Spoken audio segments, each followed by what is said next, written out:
My name is Dan Abbate. I am CEO of 81C. So what we do is we acquire other companies and then we grow them through additional acquisition and consolidations.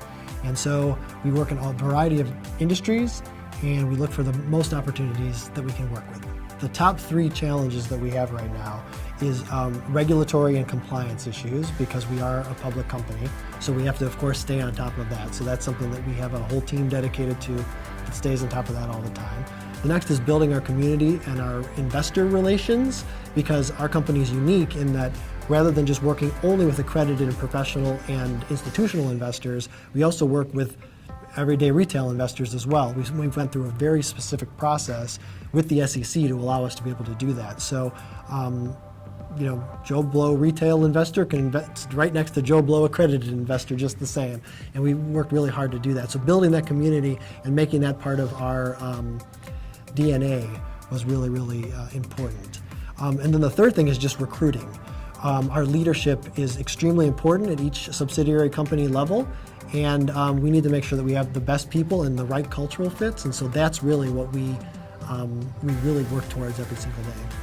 The best advice I ever got was from a very successful and smart and wonderful friend of mine, who's also an entrepreneur, who basically said that the top side of any business is really only as high as the leadership's vision for that business. And that the weakest part of any business is the skill that the leader thinks they have. And so let me explain.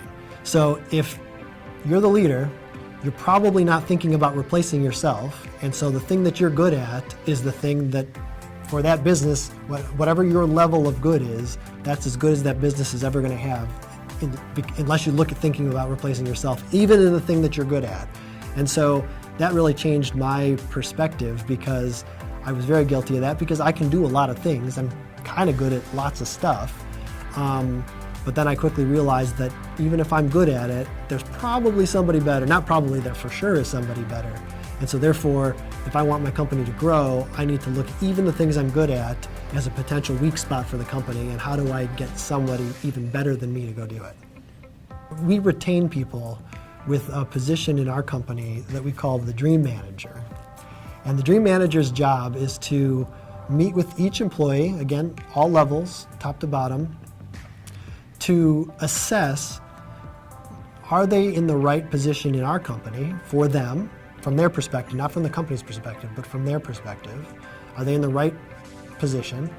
And also, outside of their work activities, are they doing the right things in their life?